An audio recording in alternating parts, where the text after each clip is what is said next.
There are moments in life when a person encounters something that seems like a mere coincidence, a video, a book, an unexpected conversation. But when they look more closely, they realize it didn't happen by chance. It's as if an invisible thread had led them there. Carl Jung called this synchronicity, external events that reflect the soul's internal states. In the field of spirituality, this isn't seen as a mere accident, but as the unconscious's silent response to questions the ego hasn't yet dared to ask aloud. Who hasn't experienced that feeling that the universe played a trick to deliver exactly what they needed to hear? The curious thing is that this inner calling rarely arrives with a bang. It often manifests itself in small anxieties, a feeling that routine has lost its flavor, a sudden urge to delve into topics like shadow work, archetypes, or even reading thinkers like Carl Jung. It's as if the soul itself whispers, "Wake up. There's something greater within you begging for entry." The person may resist, find it strange, but this voice doesn't silence. In fact, the more they try to ignore it, the more it recurs, appearing in dreams, in signs, and even in the behavior of those around them. That's why so many describe this awakening as being led through a portal. Imagine someone who, without planning, walks into a bookstore and ends up buying a book that changes their outlook on life. Or someone who, unintentionally, watches a video about spirituality and feels as if they're listening to their own story being told. It's no coincidence. It's the unconscious creating bridges between the persona and the self. It's as if a dormant part of themselves begins to nudge, reminding them that living solely by inherited patterns is no longer enough. This process isn't reserved for a few enlightened souls. It happens to anyone willing to listen to the inner whispers that the ego often drowns out.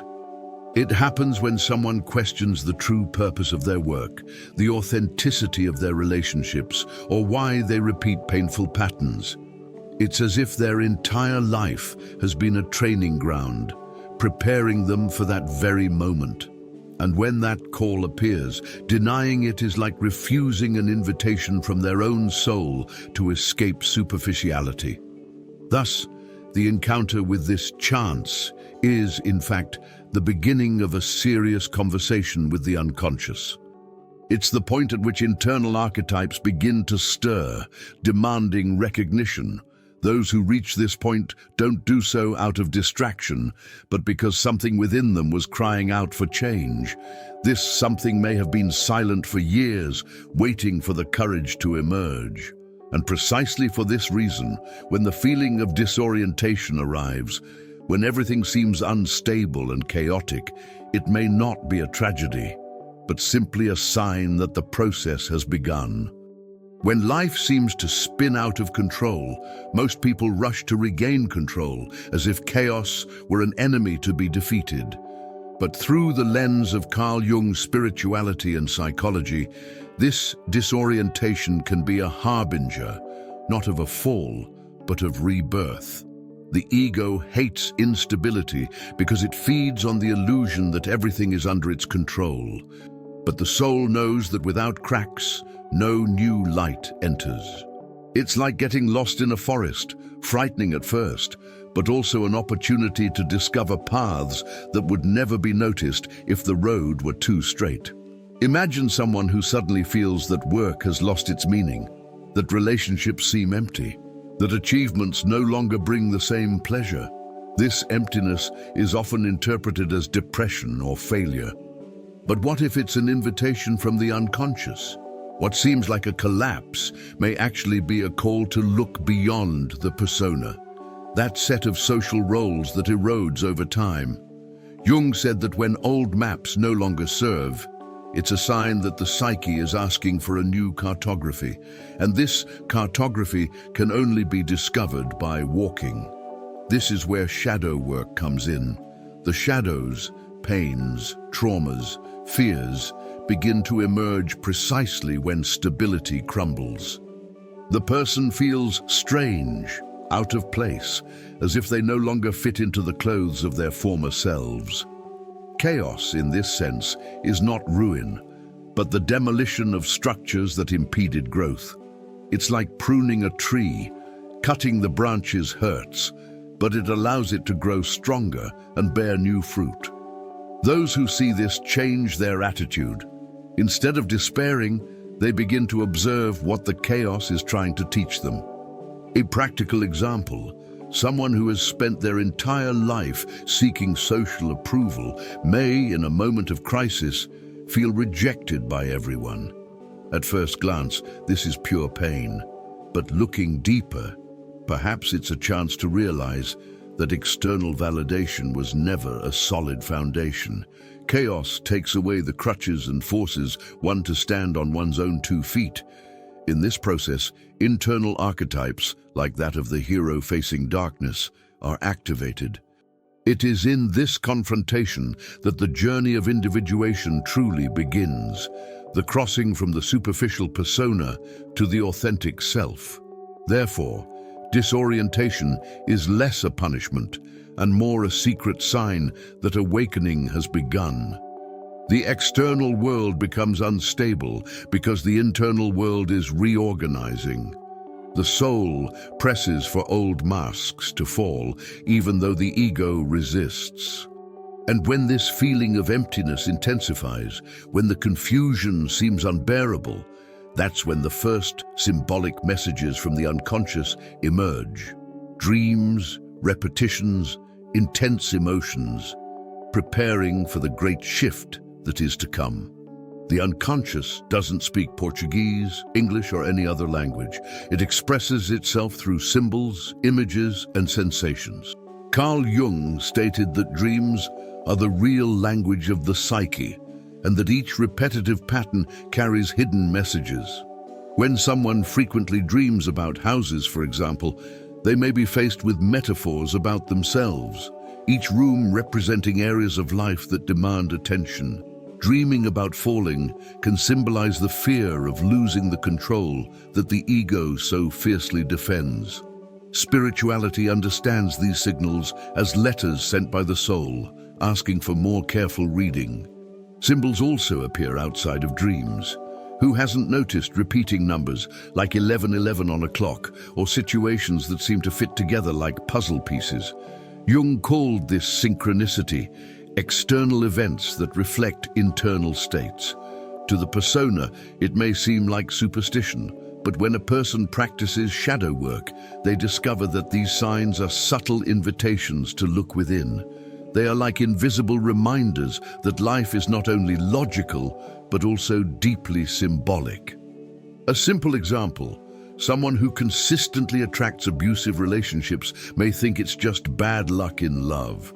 But, through the lens of archetypes, this pattern may be revealing a need to integrate the shadow linked to self-effacement or fear of abandonment.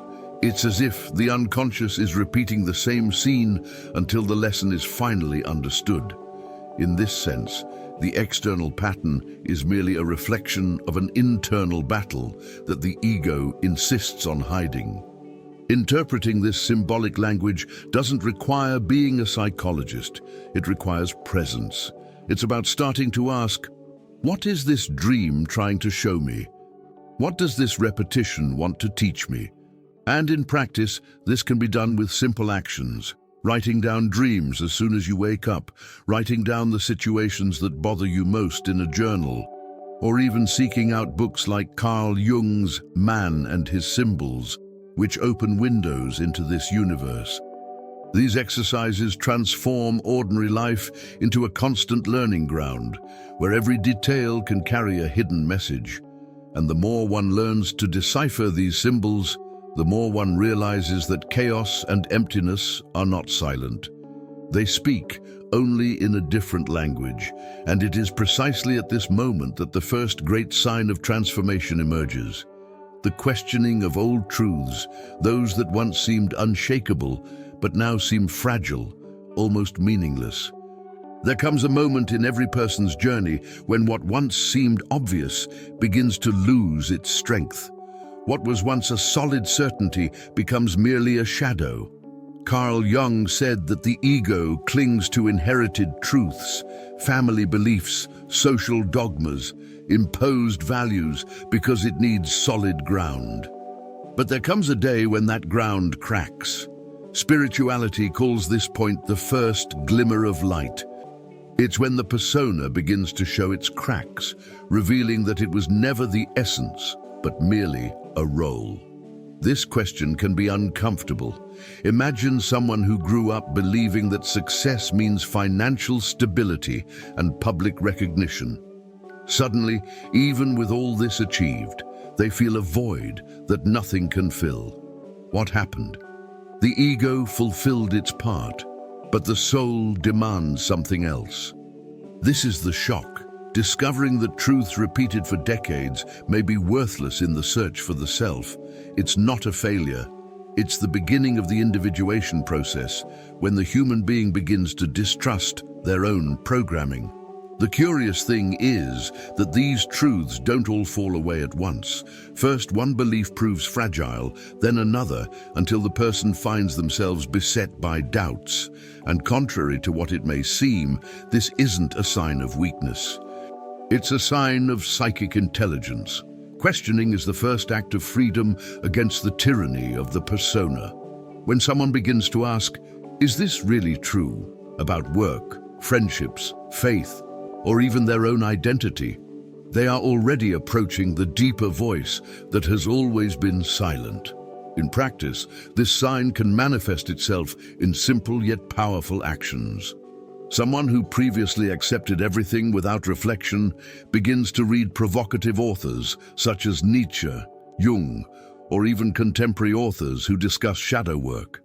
Others decide to rethink their habits, trying different paths, meditating instead of repeating automatic routines, writing in a journal instead of merely consuming superficial content. These small revolts against old truths create cracks in the ego's wall, opening space for something new to enter. And it is precisely at this point that the feeling of symbolic death arises. When old roles begin to unravel, inherited values become hollow, and masks no longer fit. This destruction, however, is not the end.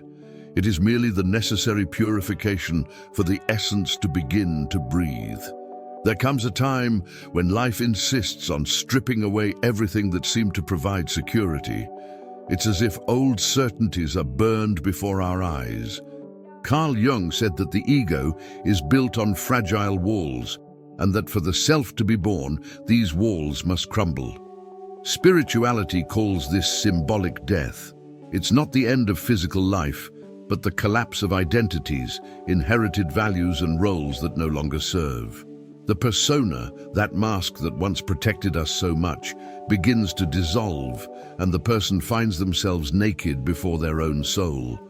This purification may seem cruel. Imagine someone who has always prided themselves on being the strong one in the family.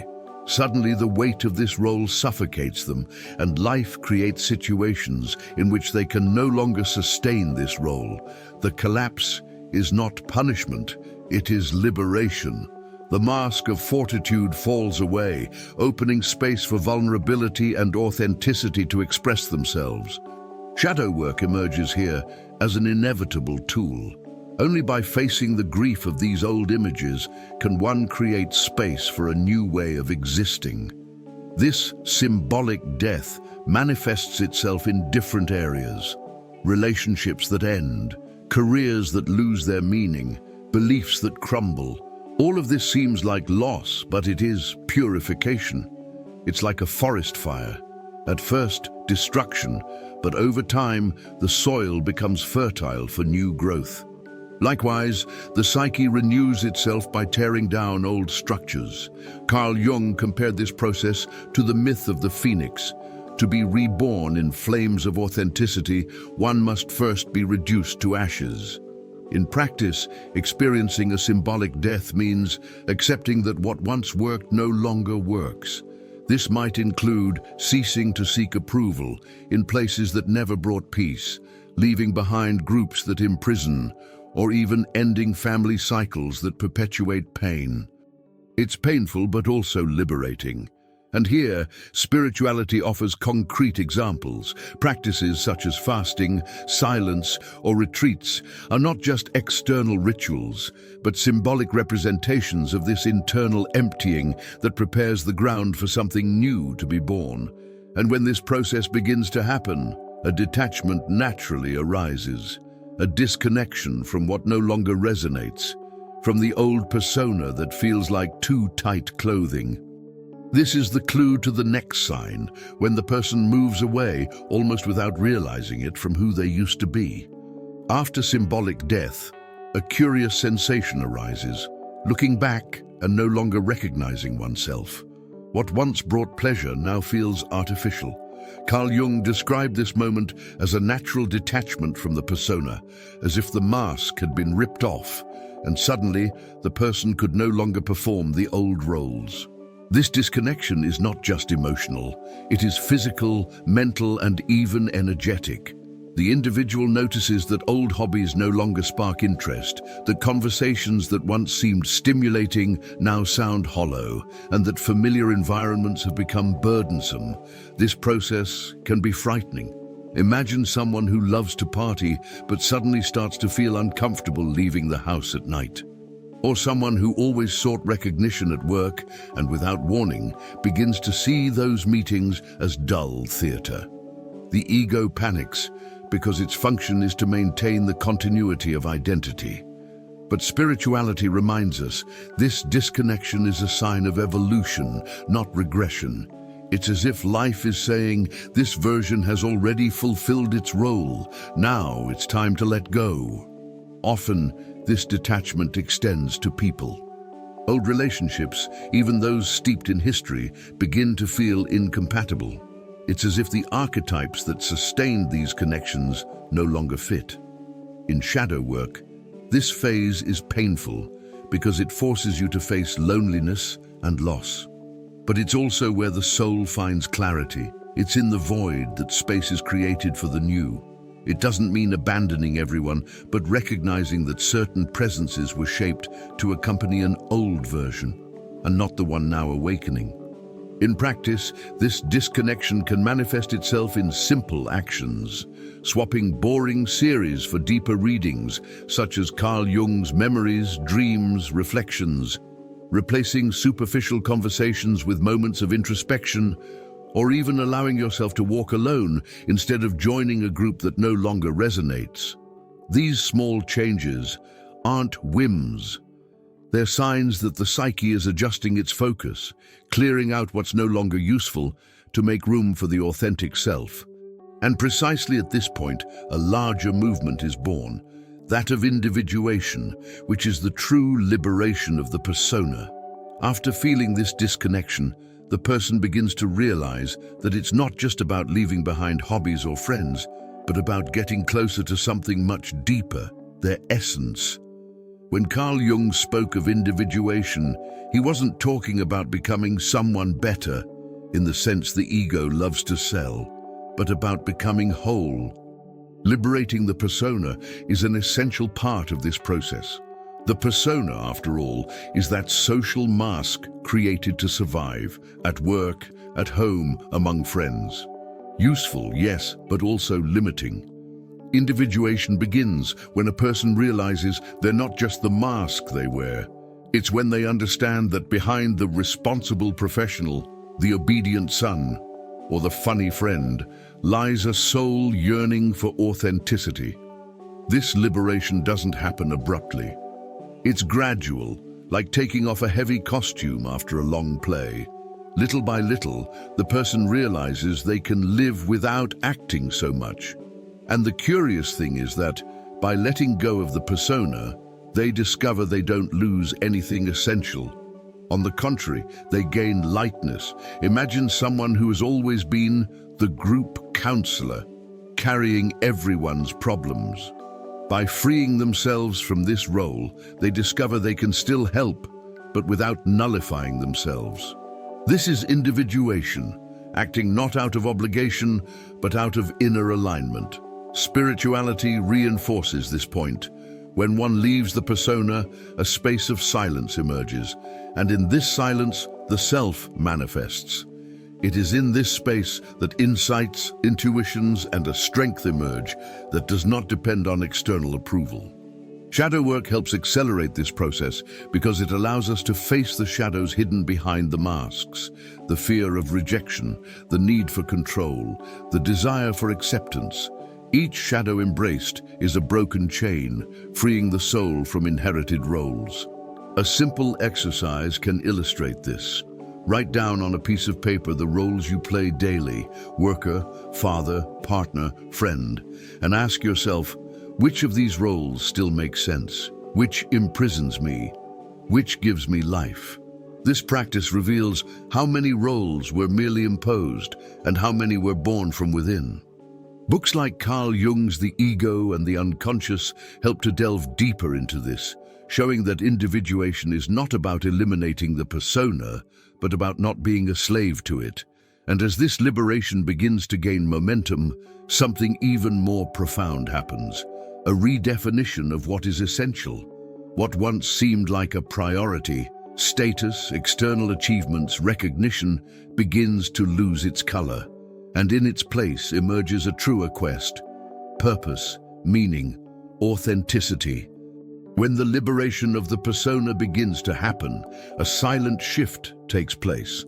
Old priorities simply lose strength.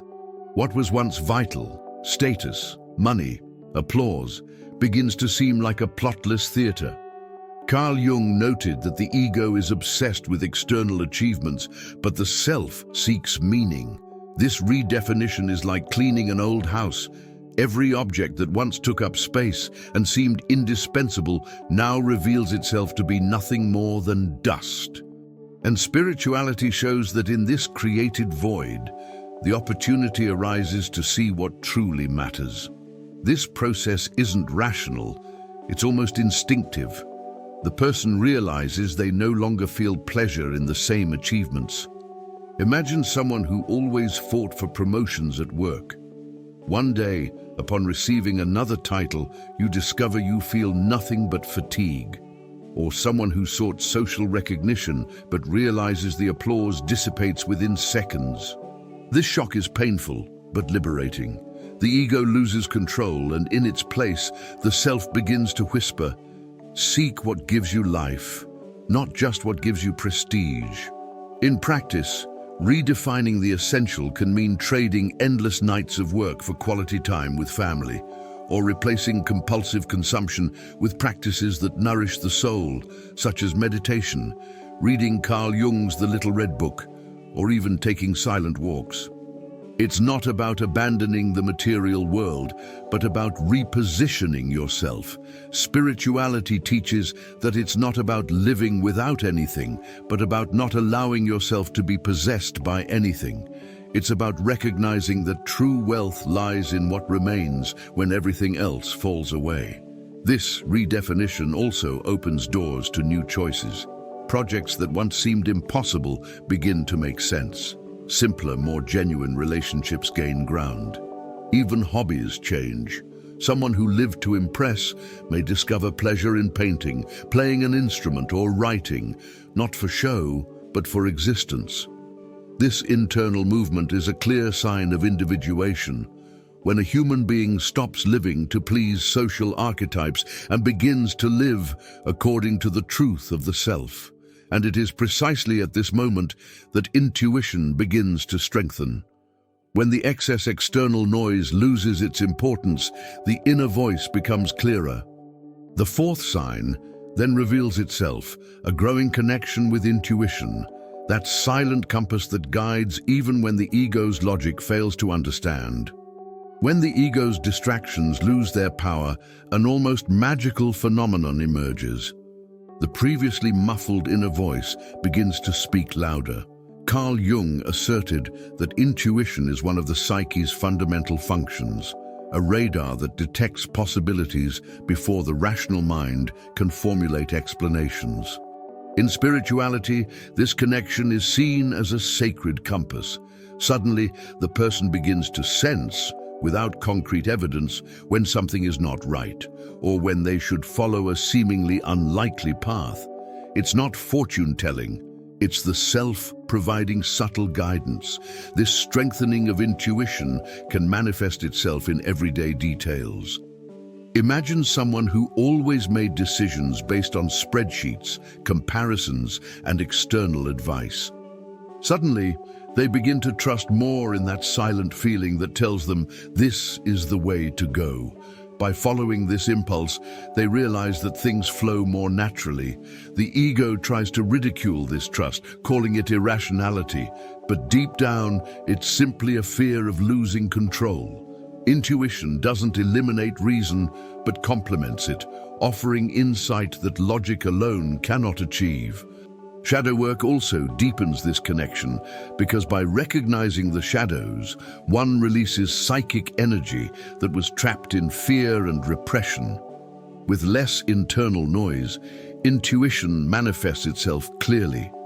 And here, the archetypes reappear. The sage, the magician, the hero, all universal symbols that remind us to trust the invisible. It's as if the collective unconscious echoes. You're not lost, you just need to listen better. In practice, strengthening intuition requires creating space for silence. This can be done through meditation, solitary walks in nature, or even intuitive writing exercises, jotting down questions and letting your hand write whatever comes without censorship. Reading authors who explore this dimension, such as Osho's intuition, knowing beyond logic, can expand this confidence. Small rituals, such as paying attention to dreams or practicing conscious breathing, also sharpen this listening. The more attention, the more reliable intuition becomes.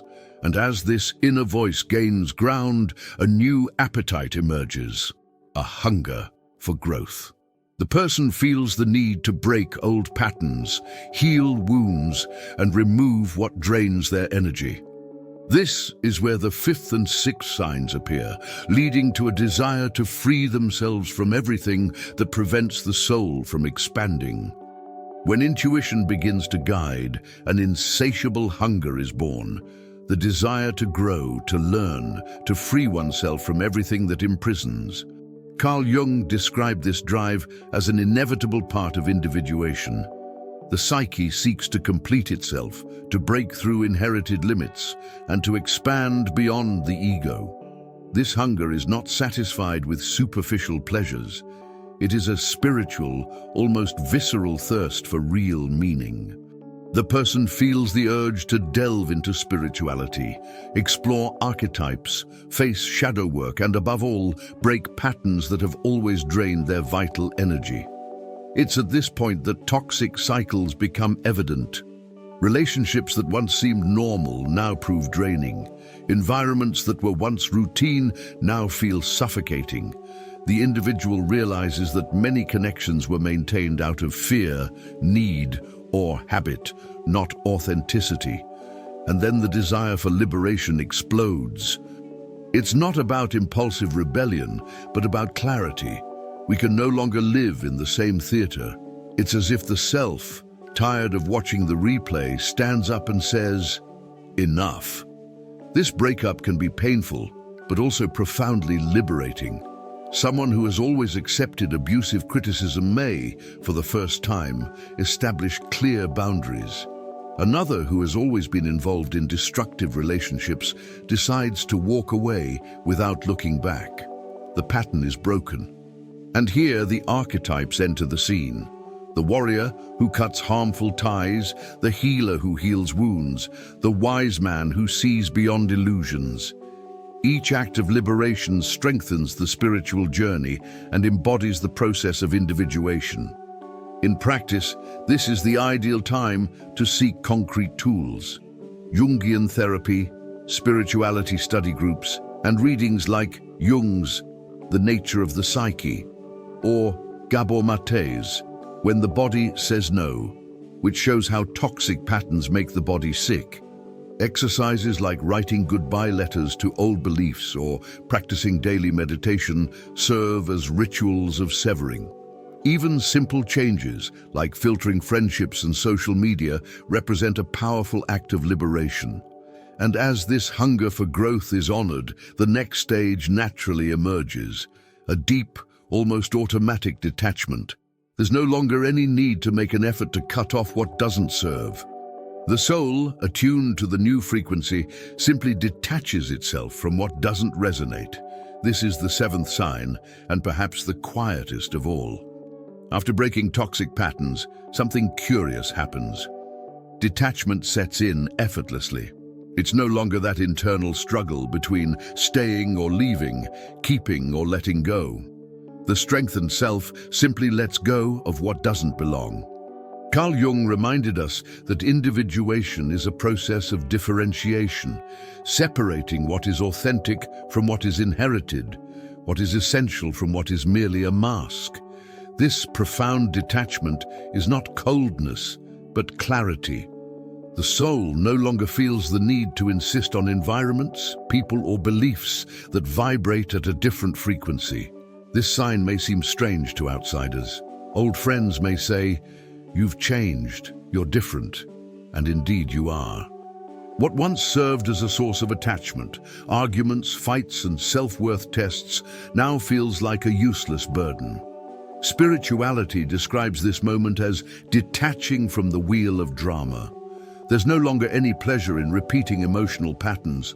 The ego tries to provoke, demanding reactions, but the soul prefers silence.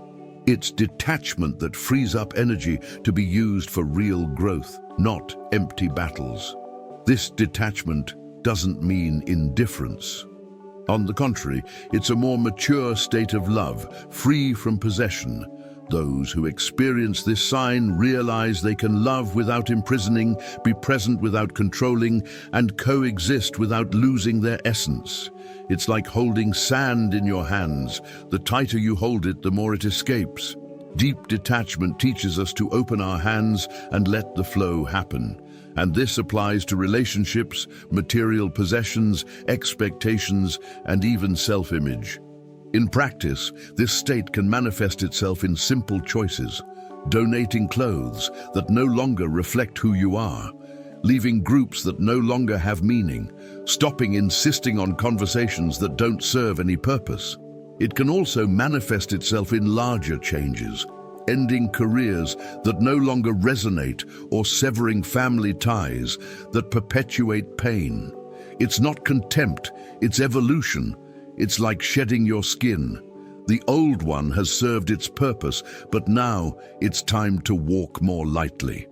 And when deep detachment sets in, something greater happens. The empty space becomes fertile ground for rebirth.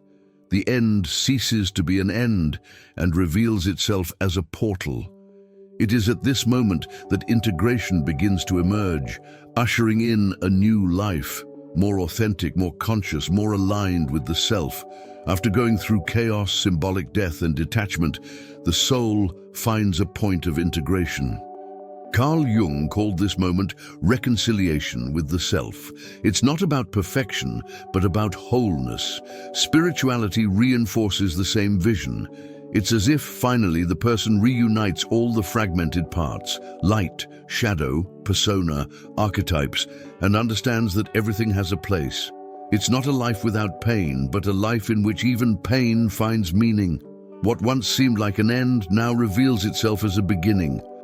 This new life doesn't arrive with fireworks, but with a serene calm. It's as if suddenly the person no longer needs to prove anything. The ego, which previously screamed for recognition, falls silent. The persona continues to exist, but without dominating. The self takes the helm, and choices begin to reflect authenticity. Imagine someone who for years sought external approval and now feels fulfilled simply by walking in the park, writing in a journal, or listening to their intuition in silence. This is the taste of integration, simplicity charged with depth. In practice, integration manifests itself in new habits. Work ceases to be merely a source of status and becomes a means of expression. Relationships cease to be an arena of competition and become spaces for growth. Even solitary time takes on a new tone. It ceases to be loneliness and becomes a time of retreat. This new beginning is silent, yet transformative. It's as if the person lives on a new frequency, where the essential takes center stage and the superfluous dissolves effortlessly. And it's at this point that you realize nothing was in vain. Every pain, every breakdown, every emptiness served as part of an initiation ritual. What seemed like chaos was order in the making. What seemed like loss was purification. What seemed like death was, in fact, birth. Carl Jung said that the process of individuation is not about reaching a final destination, but about living in constant dialogue with the unconscious. And this dialogue, when accepted, transforms life into a sacred journey. This integration, however, is not the end. It is the foundation for the next step, an invitation to a continuous journey. For those who experience this new life, understand that awakening is not a single event, but a process that deepens with each cycle. And, in the face of this understanding, the silent call arises that opens the door to the next chapter. Trusting the process, surrendering to the self, and walking with an open heart. If you've made it this far, you've already realized that none of this is mere chance. Carl Jung said that the unconscious moves in symbols, and perhaps the simple fact that you're reading these words is one of those signs. Spirituality reminds us that there are no chance encounters, there is synchronicity. And if this content has crossed your life at this moment, it's because something within you has already asked for transformation. The ego will try to say it's nothing more than coincidence, but the self whispers that awakening has already begun. Now the question is, what will you do with this calling? Will you pretend nothing has changed and continue repeating old patterns, keeping the persona in control? Or will you allow yourself to cross the bridge that leads to the self, accepting that confusion, pain, and even emptiness are just stages of rebirth? This choice isn't intellectual, it's existential. And every step toward authenticity is an act of courage against fear. Notice how life is already placing its first invitations before you. Dreams that seem like messages, relationships that no longer make sense, situations that demand boundaries. All of this isn't noise, it's a script. It's the psyche telling you, you are ready. Ask yourself, how many times have you ignored these signs for fear of losing confidence? And how many opportunities have you missed because you doubted your own intuition? The invitation is clear. Trust the process. But make no mistake, this isn't a quick journey. It's a continuous journey full of twists and turns. And that's precisely why it's so transformative. Shadow work, archetypes, ego deconstruction, all of these are just tools to help you reconnect with the truest part of yourself. And this reconnection doesn't require applause or recognition, just your willingness to take the first step. So allow yourself. Take that step now. Delve deeper into this path. Trust your intuition. Surrender to the transformation. And if these words touched you in any way, share your experience. What's changing within you right now? Write in the comments. Sometimes the comment is just the first whisper back home. And don't forget, subscribe to the channel and turn on notifications to continue this journey, because awakening doesn't end here, it's only just begun.